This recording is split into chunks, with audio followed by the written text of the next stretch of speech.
Good evening, everyone. Welcome to the City of Port St. Lucie Community Redevelopment Agency meeting this Monday, March 23rd, 2026 at 5:31 p.m. Madam Clerk, please call the roll. Ms. Morgan? Yes, ma'am. Mr. Pickett? Yes, ma'am. Chair Martin? Here, ma'am. Mr. Vana? Yes, ma'am. Vice Chair Caraballo? Here, ma'am. Please stand for the pledge. Allegiance to the flag of the United States of America and to the republic for which it stands, one nation, under God, indivisible, with liberty and justice for all.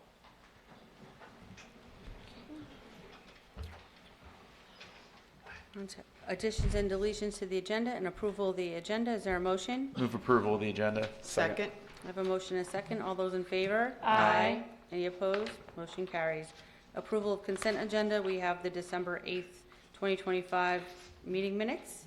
And we have our CRA annual report. Motion to approve. Second. I have a motion and a second. All those in favor? Aye. Any opposed? Motion carries. Okay. The public to be heard. Would anyone like to address the CRA board? Seeing no one, I'll close public to be heard. Moving on to new business. 7A, project updates on community redevelopment areas. Hi. Good evening. Good evening. Jennifer Davis for the record. I just want to take the opportunity to thank you for approving on the consent agenda our annual report, which is required under Chapter 163 of Florida statutes. That does get an update through September 30th of 2025. So what Frank is going to provide you this evening is an update, really more comprehensive, things up to as recently as this week. So we'll get that to you. I also wanted to thank Frank Knott and Russ Blackburn, because a lot of the work you're going to see and hear about this evening is the work that they've been doing. So I will hand it off to Frank. Great. Good evening, Frank. Hi, how y'all doing tonight? Good. How are you? Fantastic. So, good evening, Chair, Vice Chair, and board members. Frank Knott, CRA. We're presenting on it's basically about a year and a half of work that's been going on out and throughout all the CRA districts. So we're just going to provide some updates, and if you have any questions, you can interrupt, and if I can't answer, I have a good backup. Sounds good.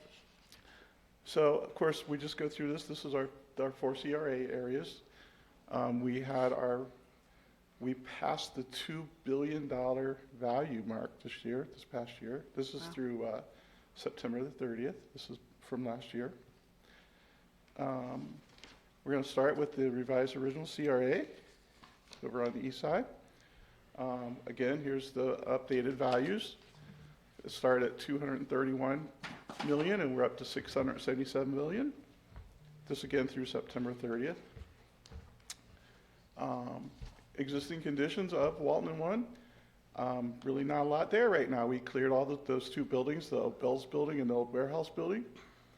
And what we are looking at now is our master plan that you guys approved in 2020, whatever it was, 3 or 4, I think.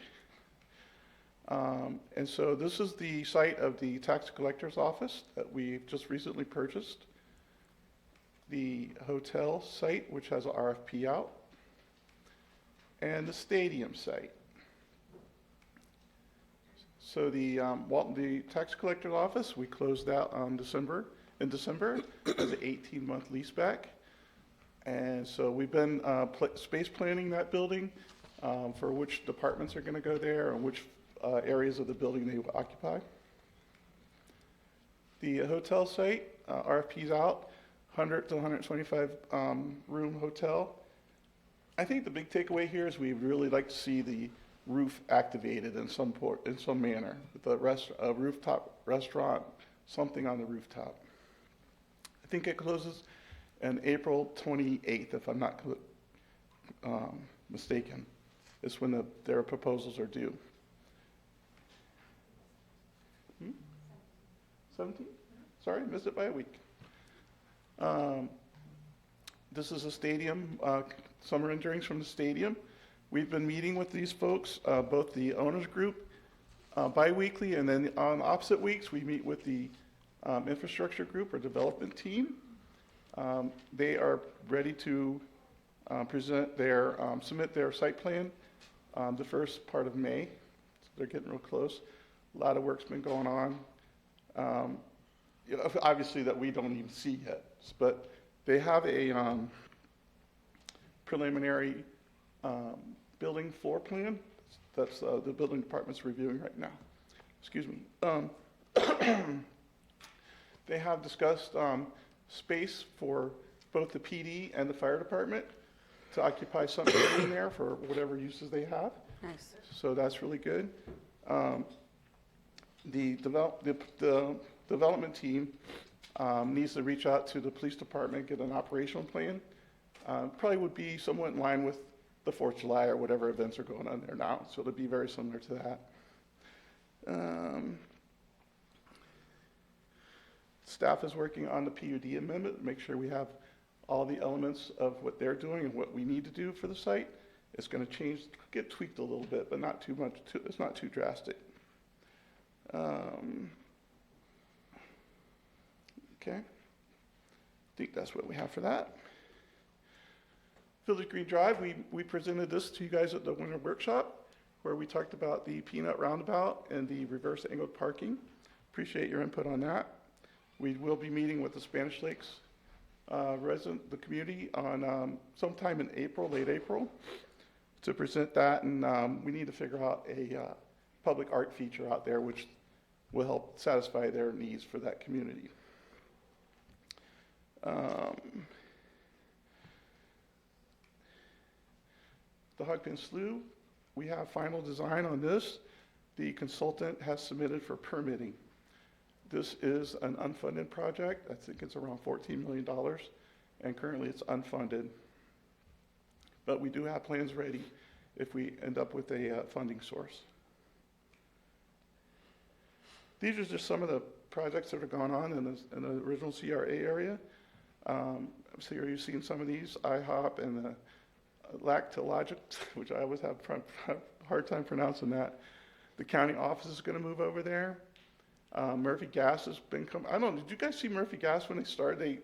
Their building, it came in on like 7 or 8 tractor trailers, and it was up. It was amazing. But looks like they're getting close to finishing that.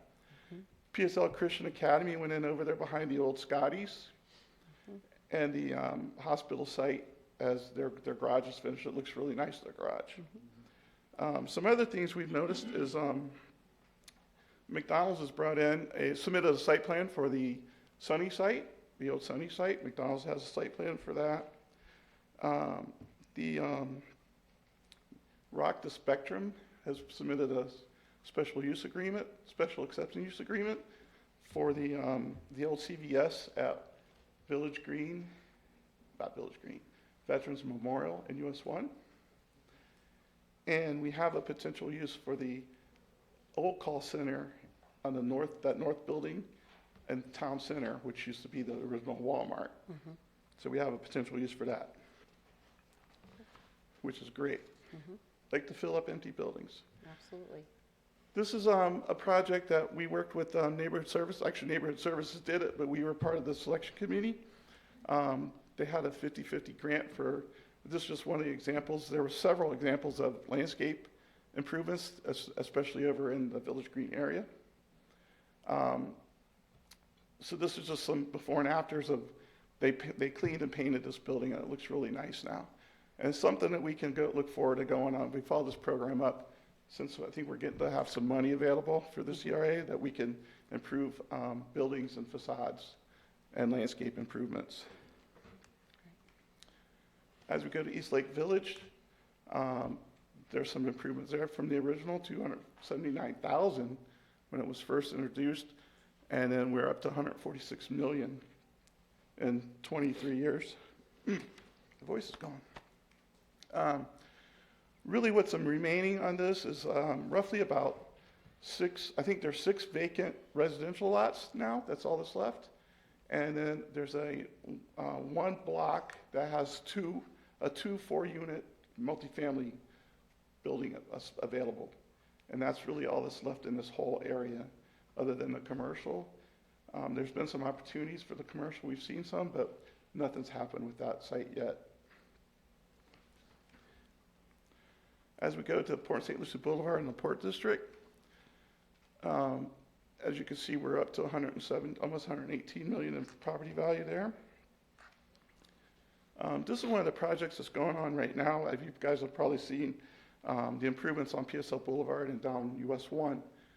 Right now, they're doing ADA improvements with the sidewalks, and they're also extending the left turn lane at US 1, which would be greatly beneficial. Looks like the completion date's in September of 2027. This is a DOT project. And I think Rangers Construction's doing the project. So most of it's ADA, and then there'll be a milling and resurfacing.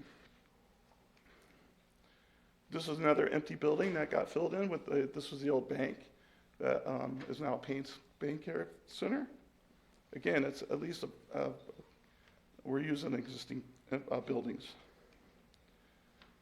My favorite picture of this site is the overview of the Pioneer Park area. This project is, you guys approved with the CDBG funding, a new sidewalk there in front of the post office, which is a very needed connection. And then we have the Shero area, which is a shared bike lane on Rivergate Parkway. This project is funded through CDBG, and it's been priced out with Public Works has priced it out, and they're ready to go to work. They're just waiting for the CDBG funds to be released. Excuse me one second. Speaking of the Port District, do we know when the contractor is breaking ground for the restaurant? We're going to get there in just 1 second. Okay. 1 second. Got a lot of people asking. I know. We keep asking as well. Parking opportunities. We know parking's an issue out there. We're exploring these ideas of parking. There wasn't in the master plan some on-street parking proposed. Just another opportunity. So we're exploring these different ideas. I think the big thing from this, though, at the end, you'll see the word trolley. City manager, we've talked with some people, and I think that's where the trolley is going to be to make these parking lots viable. Would be some type of trolley, either Friday night, Saturday night, Sunday, or something along those lines. But I think we got to get into some kind of trolley service. Bridge Plaza, we purchased that. We just recently closed on it. We do have a conceptual plan for the parking, adding additional parking at Bridge Plaza and more structured parking, other than just parking on that grass out parcel right now. And we have a proposal in for design, and Parks is putting in for a fine grant.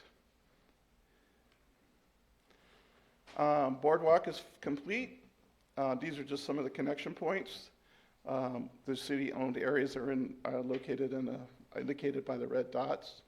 But if you guys have walked on it, I'm sure it's a really beautiful walk. Russ did a great job getting the slow speeds in place. There's still a little bit of work to do. There's some conflicts with some existing signage that's out there. So he's working with the PD and also with Parks and Recreation and also the contractor. There's just a few conflicts that got to get worked out with FWC blessings. Do you know how long that will be? I know it's been a while now that I they've been think it's trying to really work that out. close, and I think they had to get Brothers back in there to relocate one of the markers. Okay. And I think one of the signs on the bridge was too tall for the boat, for the PD boat, so they're going to have to get Brothers in to do that as well. Okay. You guys enjoyed the ribbon cutting? Although I will say Miss Morgan had a really tough time with those scissors. I don't know. I don't know. She's got good practice at the workshops, but of course, here's the trail. Really nice. They did a great job. Zach's group did a great job on this. We added some parking spaces. The Historic Society mentioned that people don't really understand how to park it there. So again, Zach's group went out there and actually laid out some parking areas so people can understand where they're supposed to park and how they're supposed to park. Now, here we go. So the permits need to be picked up. We're meeting with the contractor tomorrow to better understand what their schedule is, because we were told this past week that they were going to have their mobilization in place and start and put the fence up, but we have not seen that yet. Right? So we will know more after tomorrow afternoon at 2 o'clock, and we will be sure to present you guys a memo to you guys. Okay? And that's a little inside joke between Jennifer and I. Is like, did you see the fence? She'll say no. I said, yeah, I didn't either. So kind of an inside joke, but yeah, we've been obviously waiting for that to go up as well. Some recent awards for the Pioneer Park and the Port District. It's just great to be recognized as some of these. Of course, the Great Places in Florida was a People's Choice Award, which was really great. Competed with a park down in Martin County, so it was nice to beat Martin County out.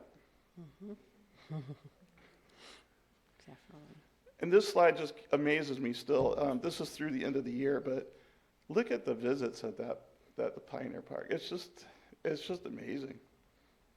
And it just continues that draw. And you can see to the spike there on the chart at the right, on the bottom right there, that spike, and that's for holiday lights. Yeah, It's amazing. absolutely.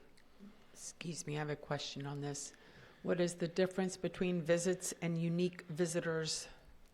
So they're able to track and keep track of how many times you would go there, for instance. If you've gone there multiple times, a unique visit would be if Jolene went there only one time, she would be a unique visitor.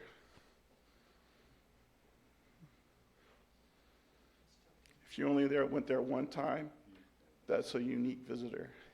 So do you add the two together? No, it's all. So the 224.4 is part of the 671? Correct. Okay. Correct. Thanks.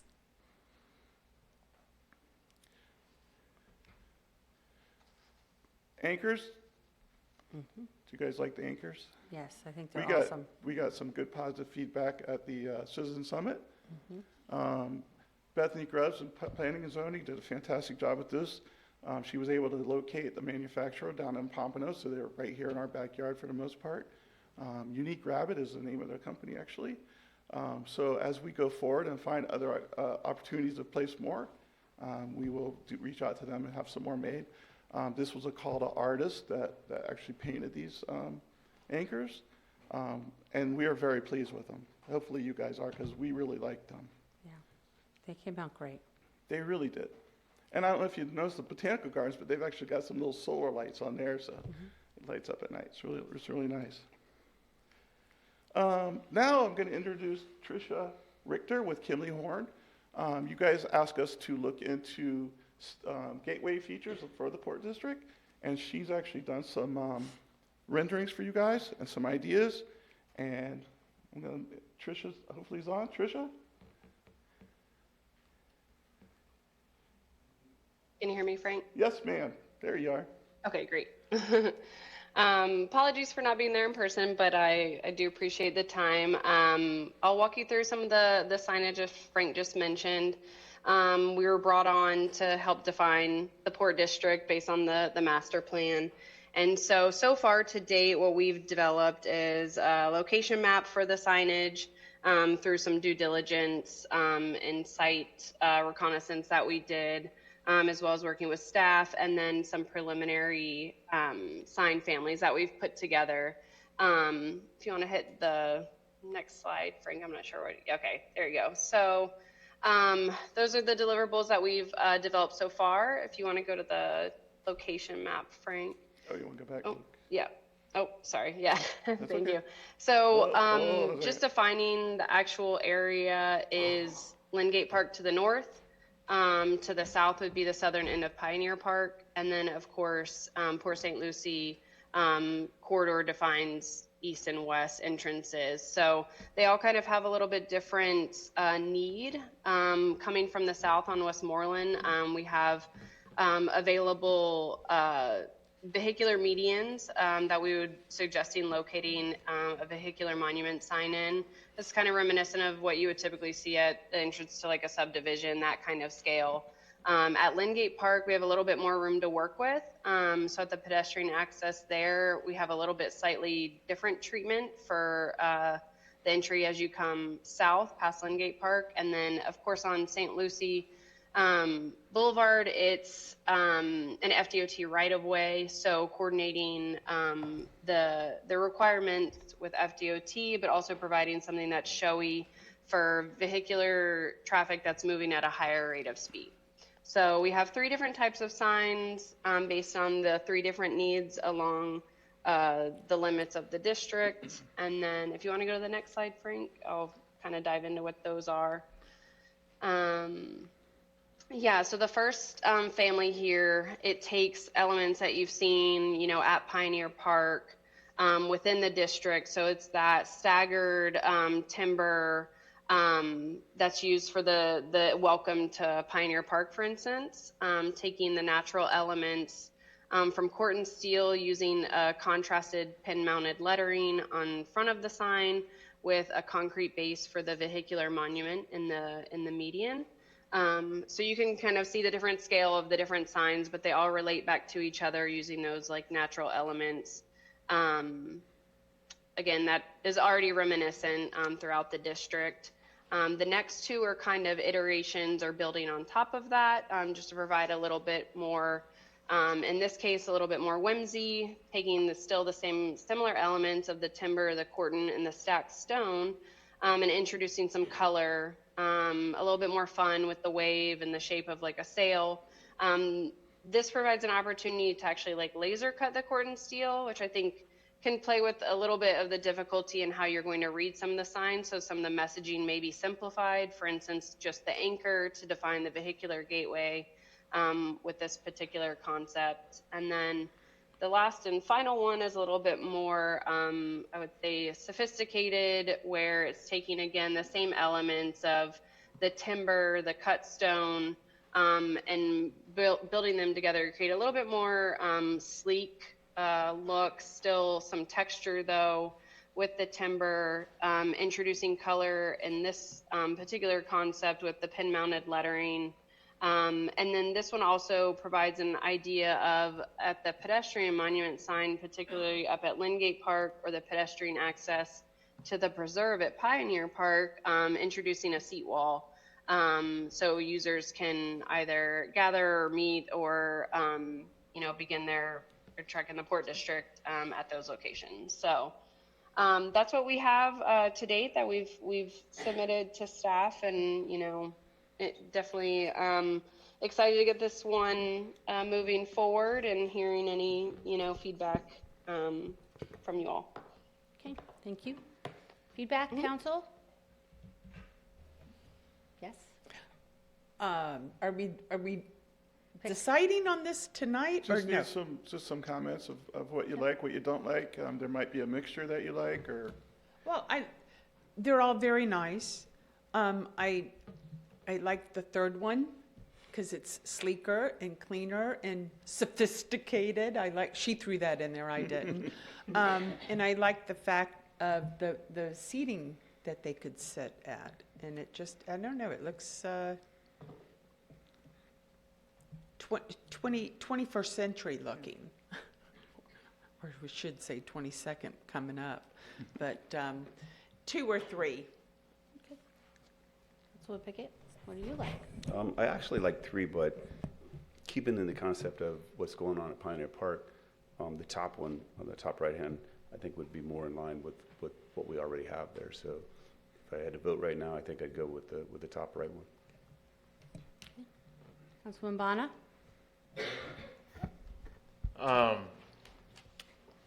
I like 2. Okay. Vice Mayor? Bookends for life. I like 3. I think 3 is probably the nicer of all of them to me. But I do want to just comment. I think it's really important that when we do decide on a final, that how are we going to collaborate with the front entrance? because we have the digital sign there. I just pulled it up. I wanted to see it. I pulled it up on Google Earth because I knew it had like cobblestone, but I couldn't remember the color. It's right now gray cobblestone. And you know the most important part about branding and how we're going to brand this is going to be to make sure that it's seamless in the brand. And so, you know, I just want to make sure that we're thinking about that as we're selecting, because none of these would actually, in my opinion, collaborate. If anything, they would clash. So just food for thought. Thank you. All right, so I like 2 the best. I do like 3. But I do like 2 the best, but if we decided to go with 3, could the sign look more like the first vehicular, wait a minute, the first sign, the shorter sign, the first one you see, could look like the little sail. I think that would be cool if we can make it, because it totally fits with the area. But either one. I like 2 the best, but there's 3 options, and there's 5 you, and we're tied. I don't know how we did that. so let's do it. Make it very easy. So one's out, and One's Dave was out. the only one that picked one. So Dave, now you pick out of 2 or 3. I go with 3. Okay, there you have it. Okay. And just as a follow-up, we can look into the reskinning the entrance sign as we look, you know, for implementing this across the district. So we'll look into what that cost would be to reskin that. And Madam Mayor, I know that you were liking the way that the sail was, but I would like us to provide examples of 3, the way that it's slatted. I think it's actually a cool feature. It's just different. When you pull in, it's impactful, but it's hard to see it on a picture. So out of fairness, I don't know if 2 looks better than 3, so it'd be interesting if you have any real-world examples of the 2 with the sail and the 3 slatted. Okay, we'll bring back something for you guys to look at again. Great, Thank you. thank you. All right. All right, thanks, Tricia, appreciate it. Yeah, no problem. Thank you all. As we go into Southern Grove, this, of course, had our biggest increases. Of course, we go from raw land to a lot of development out there. And we expect that to grow even further because it was still under a lot of area under development. The red box in the middle is pretty phenomenal, right? We're down to 20 acres basically is all we have left of property out there. It's just amazing. Jennifer and Margaret have been tremendous on getting these things done. They spend a lot of time negotiating with these developers and property owners. These are some of the recent sales. Amadine, they have submitted their site plan. Will have a minor PUD amendment for PSL is construction plan ready. St. Matilda is in the same boat. Tradition Entertainment District, both of those, why we have not seen anything from them, they do have some preliminary site plans on their website, but we have not seen anything in our files yet. They did submit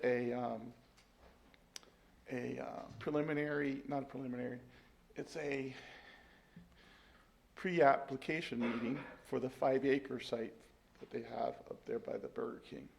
Okay, So they did submit a pre-app for that. okay. Recent PSAs, you've got, we just went through this on March the 9th, the Costco on the left and the Tamboni on the right. Costco conceptual site plan. And the Tamboni site, actually, they submitted their site plan. I think it's on for site plan review. Okay. And these are the remaining parcels. The 2 on the left are the remnants of the Costco sale. And the one on the right really resulted in the realignment of Sansone and Mackey with the Costco purchase. These are some of the things that are going on. Southern Grove, we have to remember that Southern Grove goes all the way over to community. So these are just some of the things that are going on out in the Southern Grove. We also have seen site plans for Chili's, Chipotle, Wendy's, Tesla. There's 2 gas stations. Over there by Lowe's, there's one. So there's a lot of things going on out there in all of Southern Grove. It This- would be nice if we can get an update from Loomer Real Estate. It's been a while, so to the Yep. extent we could reach out and ask, because our residents are asking, Mhm. that would be wonderful.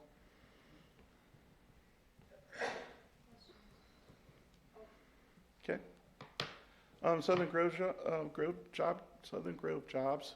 I think this was presented at our last GFC meeting as well. The number of square feet, capital investment, and I think jobs is here. Of these projects on the left, of course, we have some others going to be happening. So it's just going to grow. That number's going to grow. It's really, really impressive. This is a video that Ben and I were just talking about that. He shot this in November for the city manager's presentation at the EDC meeting. And it is so outdated. It is. We just walked to Costco. Well, we didn't walk. We drove Costco this morning. Mm-hmm. Those buildings are done. All that is a sea of concrete out there for their parking. It's amazing. It's just incredible how much progress has been made with this site in just 4 or 5 months. This is Marshall Parkway. We're coming up on here. The Costco wholesale would have been there on the left. This right in the center of the screen now is the 10-acre site. Then we'll be coming up on 4 PSL and St. Matilda. And in the background you'll see is Import Mex coming out of the ground. Right. We added this slide because I think, we always like to see this is how much money we've gotten in grants. And it's nearly half of these projects the road projects in Southern Grove, the infrastructure, nearly half has been paid by grants. I think that's all we have. So Okay. if we have any questions, we'd be sure to answer. Be happy to answer. Any questions? And we'll get that Do you information. have something? Oh, Go ahead. sorry. Well, Madam Mayor, I see Rabbi in the audience. I know he raised some concerns at one of the last meetings. Do we have an update for him? So we have compiled the sites that are going to be available within Southern Grove, and then looking at what that looks like going out into the market. Do we put it out as an RFP to see what what might come in for sites that we have versus dealing with LOIs? I've received several LOIs in the past week on various properties, and we're not acting on any of those this time because we are waiting on those road projects to be complete so that we can ensure when we enter contracts with developers that we're able to meet our obligations in those contracts. So we'll be reaching out to the rabbi on what the options are, just like we will with all the other developers. Okay. All right. Yes. I have a question too with the entertainment districts, because it's been a while since I looked at the master plan for Southern Grove. Did we, as far as the different uses, entertainment district is the definition. So I would assume as a resident, there's going to be entertainment there. How do we ensure that it doesn't become another commercial plaza and we'll have an entertainment component? Was that specified in the master plan, or is it kind of just multiple uses that could go there? Yeah, so the master plan identifies those entertainment kind of nodes within Southern Grove. The individual agreements with the developers allow for certain uses up to a certain point. So that's kind of where you capture what those uses could be, up to 250,000 square feet of retail, 140 hotel rooms, things like that. Those are the entitlements that are transferred in the agreement. And then we work with the developers on, providing feedback. I know there have been provisions in some of the PUDs to allow for additional height restrictions. For example, if there was a Topgolf or some sort of entertainment use like that requires very large poles, we made sure that those were included so that they could be achieved if that use wanted to come to the site. Yeah, that's good. I'm glad. Thank you for bringing that up, because I wasn't sure, since I don't have the master plan in front of me, how detailed we were in it, and it sounds like we were, which is good, because my concern is obviously is if these sites don't develop, for a number of years for whatever reason, and that's why I think an update like the mayor said is important. I want to make sure that we preserve those entertainment components, because we have plenty of housing, still not enough commercial, but definitely no entertainment, and I know how that's important to the residents in the city. And So, we were provided some feedback that there was a lot of announcements that were going to be hinged upon the Costco announcement. So now that that's been made, we're hopeful that we're going to see a lot more forward progress on those sites.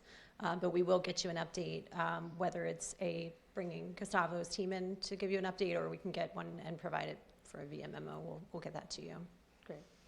I appreciate that, because that was my understanding too, that once Costco was announced, then other things would be Right. starting to happen. Can I add one more thing? I forgot this. You'll appreciate this.